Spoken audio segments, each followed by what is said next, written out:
Good morning, everybody, and welcome back to Beat the Bell, presented by Kane Capital. Hopefully, you guys all had an awesome extended weekend. Monday was, of course, a half day. Yesterday, the markets were closed. Today is Wednesday, and we got a full trading day in store, so we are back. Money Mander, good morning, brother. How you doing? Good morning. Feeling good. Refreshed after the long weekend and a bunch of squeezes on Monday, so I'm excited for the rest of the short week here. Awesome stuff. Diamond Trades, good morning. Alejandro, good morning. It's the first time that we've been on since Wednesday, right? We had a little bit of an extended break for Beat the Bell, so I'm excited to get back after it. Let's do it. All right, good stuff. Let's dive straight into Fed forecast and economic calendar. For sure. We'll kick it off with the economic calendar here for the week. So we actually do have a lot of news packed into what is going to be a shortened trading week here. We've got factory orders and economic optimism coming out today at 10 o'clock, and that is before the FOMC minutes release at 2, and that'll be a recap of the June meeting. And so we'll be able to dive a little bit deeper into what exactly the committee was thinking about, as far as the path forward for rates. I think that'll be obviously interesting for the markets. Thursday, tomorrow, we've got JOLTS and ISM services at 10 o'clock. That comes after initial jobless claims, balance of trade, and a speech by Mr. Logan at the Fed. And then on Friday, we do have NFP and the unemployment rate. So even though Monday was a half day yesterday, the market was off, we do have a lot to digest here in the next 3 days. So definitely something to pay attention to.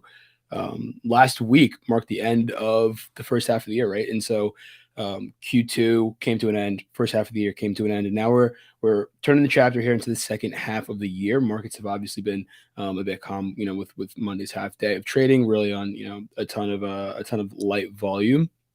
But traders ended the first half of the year pretty much on a bang on Friday, right, with that explosive rally that closed the month and the quarter basically at year-to-date highs for both the S&P and the NASDAQ. The Dow still slightly off their highs, but trading more or less right there at those year-to-date highs. So a very strong close to the first half for all three indices, and particularly tech, which has been on an absolute run since April, right? And it doesn't look like it is on its way to stopping. So those will be we're gonna have to pay attention to how the market is going to behave here in the first few days of the new half.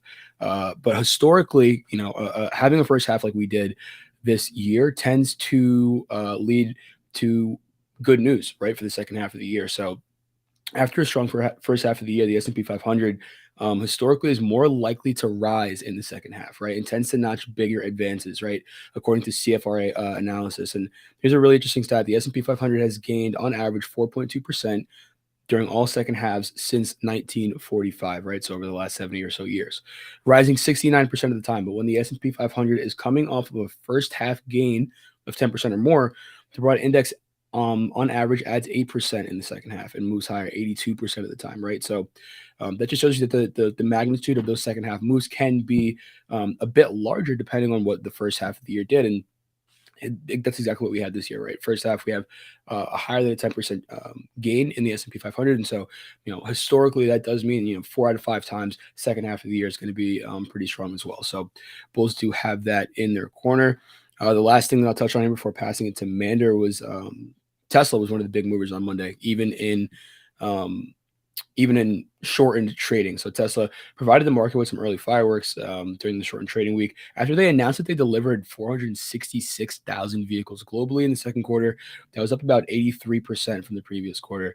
This comes after Tesla had announced earlier this year that they would be dropping prices across their lineups in a strategic move to retain market share in the EV space, which has seen obviously a ton of competition from existing legacy companies, car companies like Toyota, car companies like Mercedes, BMW, who are aggressively pursuing this sort of push into EV. Tesla really has a large market share, obviously being one of the first ones there with, a really a usable product. And so for them, they would rather cut the prices of their cars and really retain that market share, right? Try to not give up as much as possible even though in the short term, obviously that's going to hurt their margins. And that's exactly what Elon Musk said when they had made this move back then, is that, look, in the short term, it is going to hurt margins, but for the long term, that continued growth is actually going to benefit the company even more. And so investors will be able to get a look at exactly how expensive this move was as far as, margins go when Tesla reports earnings in just a few weeks on July 19th. The news lifted shares of other EV companies as well, including Rivian and Lucid. Mander, what do you got? Yeah, it feels like just yesterday we were talking about the price cuts Tesla was doing as the stock was trading at like $115 at the start of the year. And now it's up to 280 and they're really killing it. So I think it was really a good move, especially looking over like a 10-year horizon, because looking at Tesla, obviously they're just now recently profitable, but what they want to expand into with autonomous taxis and this, that, and the other, I think just getting cars out there for data capture is probably the best thing they can do right now. And then if they want to get into the more profitable things over the next decade, it's all going to come down to getting that data, getting as many Teslas out there as possible. So I think it was a smart move, and the stock reflected it. Really lit the fire to the whole NASDAQ on Monday.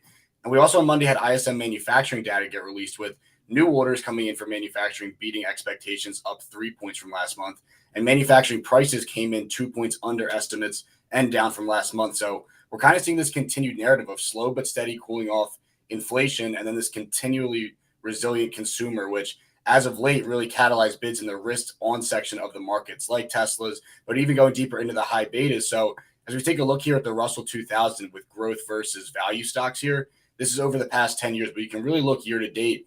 Investors are really starting to wake up here to this bull market sentiment versus bear market rally, and you're seeing a ton of long exposure getting put into those parts of the markets that were beaten up the most last year, and now consequently have the highest upside. If we're going to turn into a new expansionary economy, these are really the ones that would outperform in this growth section versus value. So Monday saw another green day in the Russell 2000 here, up 4% in the last 5 sessions. And then those high beta components were really the standouts. Robinhood, Coinbase, a lot of those squeeze, quote unquote meme names, but a lot of those squeeze high betas were up, 10% plus on the day on Monday. So looking forward here, I think everything's pointing still long. If we take a look at the S&P 500 gamma exposure here, 4,500 strike price has a ton of gamma exposure. So sitting on the spot here in the S&P 500, about 50 points under it, that's just going to act like a magnet. As we get closer and closer to 4,500, as you ride that gamma curve, it's going to continually increase up to the strike. So I think really, at least for the next 50 to 100 points, but then really turning the corner into earnings season here, I think everything still looks great. And if Tesla was any indication, I think everything still looks strong with the consumer, and we probably get a lot of beats here. Yeah, I think that this earnings season is going to be highly anticipated, especially because when you look back at Q1, a lot of folks believe that was really going to be sort of the trough, right, of the earnings recession. That was basically as bad as it was going to get as far as earnings, and companies are like lowering guidance. And if you remember, I mean, last earnings season was actually surprisingly good. I think when people looked at how the companies were faring amidst the higher rates and the inflationary environment. But I think this sort of peak that we're going to get coming into this earnings season is going to set us up really nicely for, okay, how are these companies actually doing, now that we've had some time with rates this elevated, now that we've had some time for them to figure out, how to operate in this new inflationary environment for the people that are selling, particularly for the people that are selling actual physical products. It's gonna be interesting to see, and particularly who raises and lowers guidance going forward too, right? Because if Q1 was theoretically supposed to be the trough of this sort of earnings recession that people were expecting to see in the S&P 500, you would really want to see a lot of these companies start to guide up into the second half of the year, saying, look, things are not quite as bad as we originally thought. And we're going to do a bit better than anticipated. So I think that's what the market will be looking for coming into this earnings season. That's what we'll be paying attention to. But that'll wrap it up for us here at Fed Forecast. We'll pass it back to Alejandro. Awesome, guys.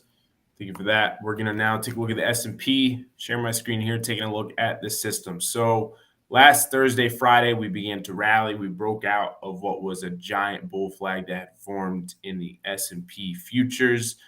But we got some added conviction, of course, on that move higher from the system. We got the buy signal, which is the bullish cross of the 10 SMA over the 50 SMA. And we got it on both the 30-minute and 1-hour charts. So now that bulls are back fully in control, they will remain fully in control as long as we're trading above the 50 SMA on both the charts. It does look like we're getting a little bit of a pullback this morning, but as long as we trade above that 50 SMA, absolutely nothing has changed. Reminder that the last time that we got a buy signal, we saw this giant rally and we saw multiple dips down to that 50 SMA.